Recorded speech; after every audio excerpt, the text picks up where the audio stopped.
अगला प्रश्न अब हम लेंगे जो संगत वालियों की तरफ से आया है। सजकरतार गुरु जी, हमें लगता है कि जब किसी को माता आती है तो उस पर बहुत कृपा होती है और बहुत किस्मत वाला होता है।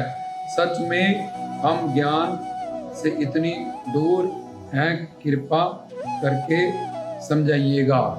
माता के बारे में अभी हमने प्रवचनों में तुम्हें बताया था कि माता एक आदि शक्ति है। शक्ति को हम माता कहते हैं। हिंदुस्तान के देश में जहाँ ईश्वर को पिता रूप, नर स्वरूप, विष्णु स्वरूप, कृष्ण स्वरूप, शिव स्वरूप दर्शाया गया, वहाँ उसे चंडी, दुर्गा, काली के स्वरूप भी दर्शाया गया। और 14 पुरियां जो है अतल, भूतल, शीतल, महातल, रसातल, पताल, ये बताई थी तुम्हें। ओम भूर में जब तुम गायत्री मंत्र पढ़ते हो, भूर भुव स्वाहा महाजना तपा सता, ये 14 पुरियां के बाहर 5 लोक होते हैं। वैकुंठ धाम, शिवलोक, आदिशक्ति, दुर्गा लोक, सूर्य लोक और गणेश लोक। इसके सामने सचखंड और एक ध्रुव लोक। तो इन 14 पुरियों से बाहर चले जाना, अपनी सुरती को बाहर ले जाना, उस शक्ति से जुड़ना जो हमें मोक्ष मुक्ति दे, जो शक्ति है जिससे हमारे शरीर की दुर्गा। अब तुम्हारी माता की भी एक माता है। तुम्हारी माता की तो माता मर गई, तो क्या माता मर गई अब शेरा वाली अगर उसमें आएगी। जहाँ तुम्हारी माता की भी एक माता थी। हर जन्म में तुम्हारी माता चेंज होती है, तो उनके मंत्रों को समझना पड़ेगा। सर्व मंगल मांगलाय शिवे सारवार्थाय साधिके शरणाय त्र्यंबके गौरी, ये शिव की शक्ति है। इसलिए माता जो आती जाती है वो माता नहीं है, वो हर जगह शक्ति जिससे हमारा शरीर बड़ा हो रहा है, वो सर्वव्यापक भी है, जिसके कारण हम देखते हैं, सुनते हैं, बैठते हैं। ये सब दुर्गा शक्ति है, आदि शक्ति है। इसको कहीं से आना जाना नहीं है। ये हमेशा जब मर्जी संकल्प स्वरूप वो प्रकट होके शेरा वाली बन जाए, जब मर्जी आदि शक्ति वो निराकार स्वरूप हो जाए। तो वो आप सारे माता रानी के जो नवरात्रों में हमने कीर्तन किए हैं, वो सब का आपको ज्ञान आप सुनो, ताकि तुम्हें पता चल जाए कि माता वाता किसी को ना आती थी, ना आती है, ना आएगी। अगर किसी को आती है तो हमसे बुलाओ, तो हम उसको बड़ी अच्छी तरह से वेदों, शास्त्रों, ग्रंथों से समझा देंगे कि ऐसे भ्रम से, पाखंड से, आडंबर से सिर्फ आगे नरक प्राप्त होगा, खुद भी गुमराह है वो, और आगे भी औरों को भी वो सिर्फ मान प्रतिष्ठा पाने से कि मैं सिर घुमाऊंगा, लोग मेरे माता से मेरे माथा टेक देंगे, मुझसे पूछ लेंगे। क्या पूछोगे तुम मुझसे? पूछो माया क्या है, आत्मा क्या है, परमात्मा क्या है। ओम या देवी सर्वभूतेषु शक्ति रूपेण संस्थिता नमस्तस्यै नमो नमः। ओम जयंती मंगला काली भद्रकाली कपालिनी दुर्गा। ये पूछो उससे जाके, ये पूछो जन्म क्यों आया, मृत्यु हुई, 84 लाख योनियां क्या है। शक्ति तो ये बताती है, और शक्ति गुरु में प्रकट होती है। तुम ही हो माता पिता, तुम ही हो कंजक स्वरूप, ज्योत स्वरूप, मंत्र स्वरूप। हमें पूजने को वेदों, शास्त्रों, ग्रंथों ने कहा गया।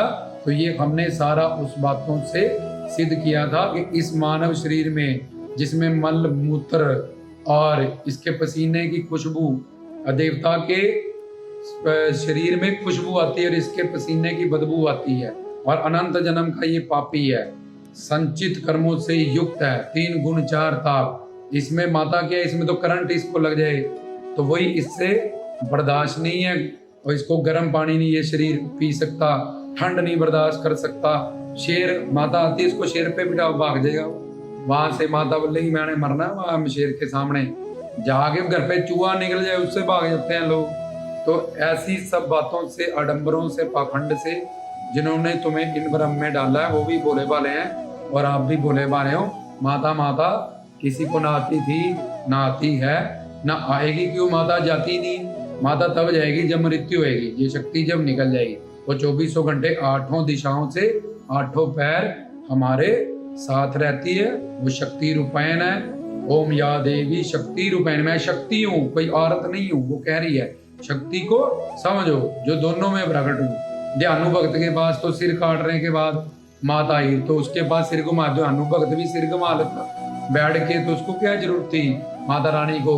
रामकृष्ण परमहंस, राम तीर्थ परमहंस, तोतापुरी, इनके पास जब उन्होंने गुरु किया पूर्ण कामिल, तब माता रानी का उनको ज्ञान मिला। तो ये भी इतने इतने बड़े परमहंस सिर घुमा लेते।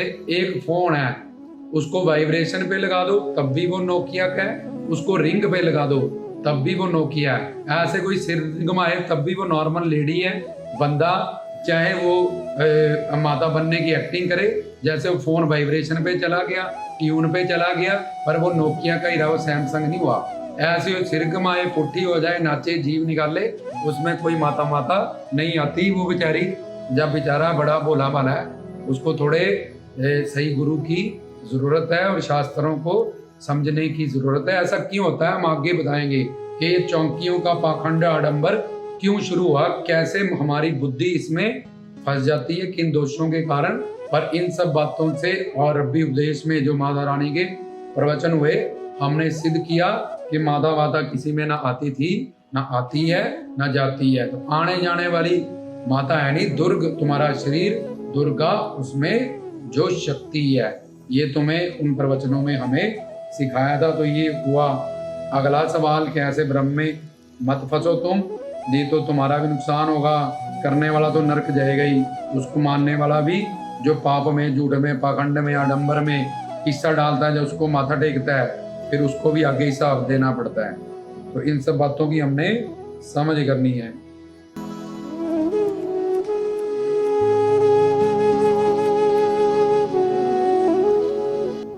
अब अगला सवाल हम लेंगे।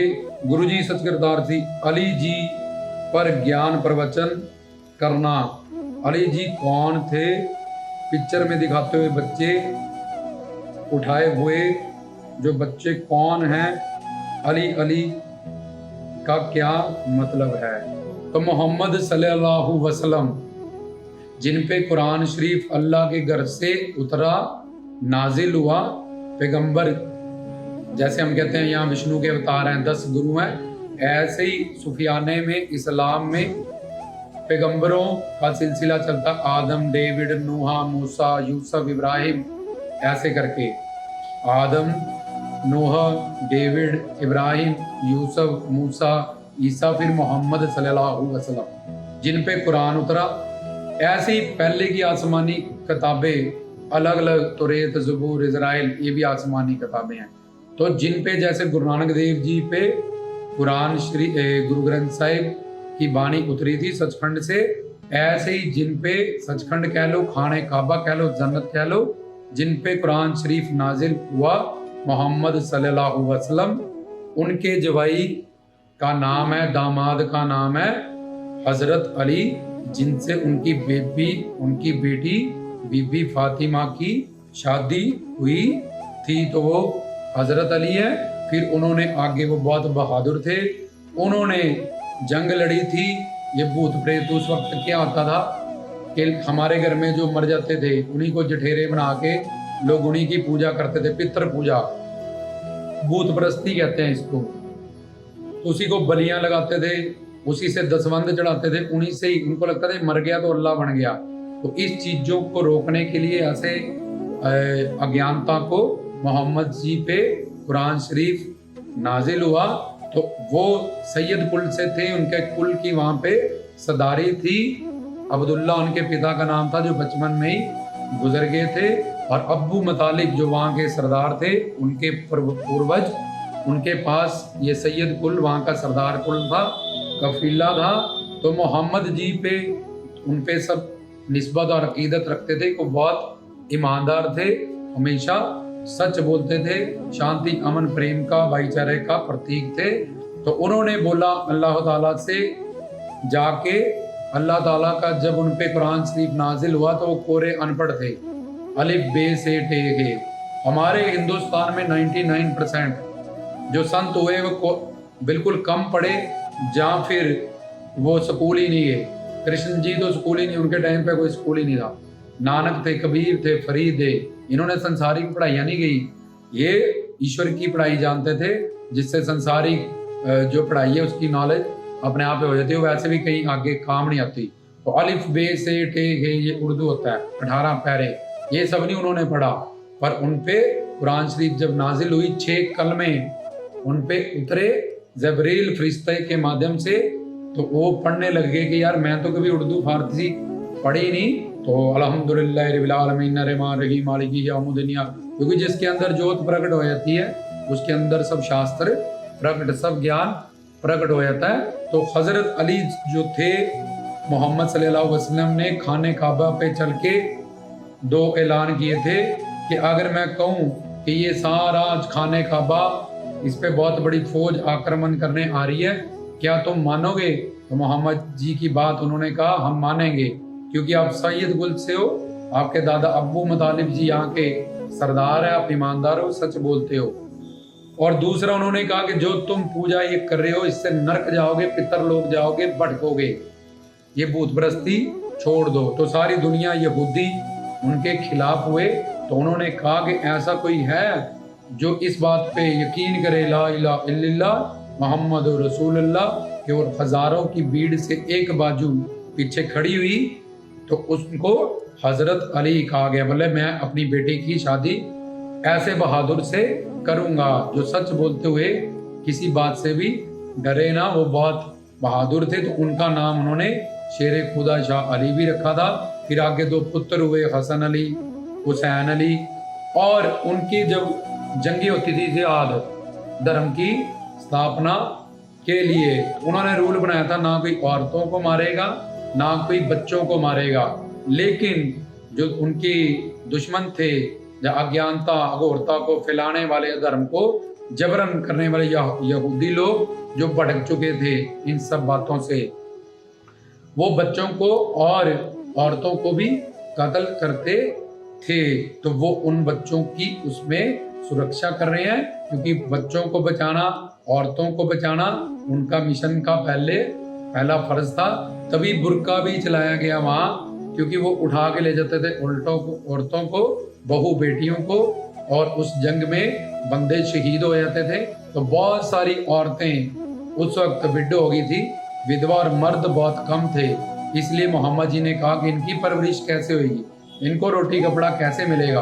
तो आप एक एक मर्द 4-4 औरतों को सहारा दे, उनका खसम बनते हुए या उनका हस्बैंड बनते हुए, और चारों औरतों को अगर एक सेब लाए तो उसके 4 फाड़ियों में उसको डिवाइड करे, ताकि किसी को मीठा और किसी को खट्टा, या किसी को अच्छा किसी को गला हुआ सेब ना चला जाए। तो ये सारी हिदायतें उसके पहले, आज हम लोग सोचते हैं मुसलमान थे अब क्यों नहीं कर रहे हैं, तो एक ही का खर्चा, क्योंकि उस वक्त ऐसी जरूरत थी, क्योंकि औरतें बहुत बच गई थी और मर्द बहुत ज्यादा जंग में शहीद हो गए थे। उनको रोटी कपड़ा मकान और उनकी सहायता के लिए ये ऐसा बनाया गया। और बुर्का, कि उनको पता ना चले इसके अंदर लड़का है या लड़की है, इसलिए वो औरत को सिर्फ आंखें ही बाहर रखने का हुक्म दिया कि इसमें पता ही नहीं चला है। तो मर्द उसमें छुप जाते थे उस टाइम के सुर में। तो जब औरतें समझ के उठा के ले जाते थे तो अपने तलवारों से, शमशीर से उनसे वो लड़ते थे, उनको दंड देते थे और उनको सजा देते थे। तब से चली हुई ये परंपरा अब तक आ रही है। इसलिए हमने ये भी बात क्लियर कर दी कि जिनकी छोटी मन बुद्धि होती है वो सच लै बुर्का बना के क्यों रखा है, लै मुस्लिम तो 4-4 शादियां कर लेते हैं। तो हमारे कृष्ण जी ने 16,000 बोलेंगे 108 शादियां, तो क्या वो परमात्मा नहीं थे? गुरु गोबिंद सिंह जी ने 3 शादियां की, जनक ने की। कितनी रानियां थी? सबसे ज्यादा जनक की, वो विदेह थे उनके पास, दे ही नहीं था। दशरथ जी की 3 रानी। तो महात्मा लोग जो हैं उनके पास शरीर ही नहीं है, तो वो तो अवतार ही हैं। वो जो भी करते हैं सिर्फ दुनिया का कल्याण करते हैं, दूसरा काम वो कर ही नहीं सकते।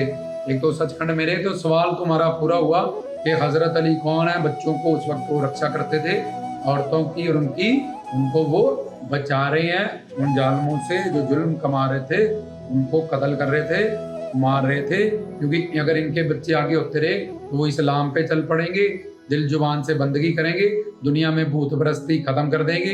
यह पाखंड जो हम धर्म की आड़ में जो सब कुछ धर्म कर रहे हैं, ये खत्म ना हो जाए। इसलिए हजरत अली अपनी आगे उन संतानों की जो मोहम्मद जी को फॉलो करते थे, जो परिवार उनके बच्चों की रक्षा कर रहे हैं, और वो बहुत ताकतवर थे, लाखों से वो अकेले ही लड़ लेते थे। फिर हसन अल हुसैन आए, फिर इमाम आए, फिर सूफी संत आए।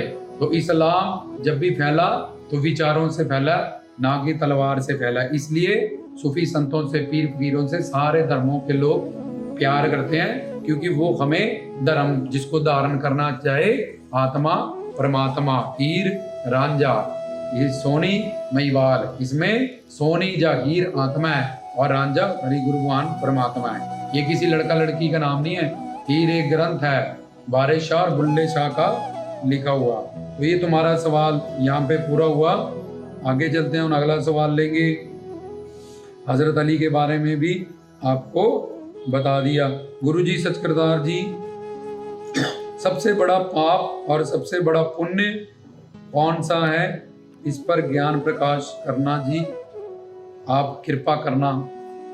तो देखो, इसके लिए गीता में जाना पड़ेगा कि ये सवाल अर्जुन ने कृष्ण जी से पूछा था कि झूठ बोलना, रेप करना, चोरी करना, डकैती करना सच बराबर पुण्य नहीं, ऐसे हम पहले करते थे, झूठ बराबर पाप, क्या ये पाप सबसे बड़ा है? तो कृष्ण जी ने उन्होंने कहा, अर्जुन देख सुन, ये तो पाप है ही है, झूठ बोलना, डकैती करना और लूट मार करना, रेप करना, जो भी है तामसिक गुणों के, जो भी हम उससे संसार में दुष्कर्म करते ही तो पाप है। लेकिन जब तक तू अपने हरि गुरु भगवान को भूल जाता है, संसार में जो भी तू करता है वो सब ही पाप है, गीता कहती है। क्योंकि पाप से भी बंधन होगा, पुण्य भोगने आओगे धरती पे तो फिर कोई पाप कर बैठोगे। इसलिए पाप और पुण्य दोनों ही पाप हैं, दोनों का ही दंड मिलेगा, दोनों से ही 84 लाख योनि मिलेगी। तुम्हें इस तरह से कर्म करना पड़ेगा, कर्म योगी बन के, कि उसकी फल की आसक्ति को छोड़ के, ना तुम्हें पाप का बंधन हो ना तुम्हें पुण्य का। जैसे हनुमान जी ने सारी लंका को जला दिया, उनका कोई पाप नोट नहीं हुआ। राम जी चंद्र जी को बोले वो तो राम राम जप रहे थे। अर्जुन ने सबको मार दिया, केशो केशो। कृष्ण जी ने कहा मैंने तो कोई देखा नहीं, क्या पाप हुआ? जैसे जेलर जेल में है, वो कैदी नहीं है वहां का, कैदी वहां का कैदी है, उस पर वो रूल नहीं है, वो तो वैसे ऐसे ही गुरु पीर संत महात्मा इस दुनिया में रहते हुए भी यहाँ के कैदी नहीं होते। तो हमने सबसे बड़ा पाप और सबसे बड़ा पुण्य, ये तुम्हारा सवाल है। तो कृष्ण जी का गीता का इसमें कहना है कि जितनी देर बड़ा और छोटे की बात नहीं है, वैसे सबसे बड़ा पाप ये है खुद को शरीर जानना, और दुनिया में इतनी मृत्यु हो रही है उसको देखते हुए भी ये विश्वास से बैठे रहना कि मैं थोड़े ना मरूंगा, तेरे हम उम्र मर गए, तेरे नीचे मर गए, कितने आज मर गए तेरे हान के। तो ये अपने आप को शरीर जान लेना अज्ञानता के कारण, और अपने परम पिता से, अपने गुरु से, उसके चिंतन से, उसकी भक्ति से तोड़ जाना। उस वक्त जो भी हम करते हैं उस सब का हमें दंड मिलता है। इसलिए संसार में व्यवहार करो, घर परिवार रिश्तेदारों भी भगवान ने दिया है, इसको हम निंद नहीं सकते, लेकिन इसमें रहने का तरीका भी हमें वेद शास्त्रों ग्रंथों में प्रमाण किया है। ये शरीर जिंदा रहे, इसके लिए खाना पीना सोना और घर परिवार संसार के, जिसने संसार में ही भटकना है तो एक दूसरे का कत्ल ही ना कर दे, इसलिए रूल बना दे, माँ बच्चे का, माँ का बेटे का, भाई का पति का, ये रिश्ता। क्योंकि इन्होंने घूमना 84 लाख योनियों में, इन्होंने ज्ञान पाके मुक्ति तो पानी नहीं है। तो कम से कम जिन्होंने घूमना है उनका संसार चलता रहे। तो बाप के लिए ये फर्ज है, माँ के लिए ये फर्ज है, पत्नी के लिए ये फर्ज है, बच्चों के लिए ये फर्ज है। ये 5 ऋणों से कर्मकांड 80,000 श्लोकों से गढ़ दी गया। अगर वो सही सही भी कोई करे उसका रिजल्ट है स्वर्ग, और स्वर्ग फिर से हमें नरक में भेजेगा, स्वर्ग के बाद नरक, नरक के बाद कुकर शुकर कीट पतंगा, इन जोनियों में फिर से घूमना पड़ेगा। तो स्वर्ग भी नरक है और नरक तो नरक है ही है। तो पाप भी पाप है, पुण्य भी पाप है। इस बात से ही बात सिद्ध हुई। इसलिए जब हरि गुरु भगवान के चिंतन में रह के हम संसार में कोई भी काम करें, चाहे घर परिवार में किचन में लगे हैं, चाहे हम नहा रहे हैं, चाहे बैठे हैं, कोई भी एक्टिविटीज हम संसार की कहीं भी कर रहे हैं, अगर हम उसकी याद में जुड़े हुए हैं और सिर्फ शरीर उन कामों में लगा हुआ है, तो ये सब भक्ति है। इसलिए अगर पाप से बचना है तो तुम्हें उसके चिंतन में 24 घंटे रहना पड़ेगा। इसके लिए तुम्हें पहले तो तत्व ज्ञान सुनना पड़ेगा, उसके बाद अभ्यास करना पड़ेगा।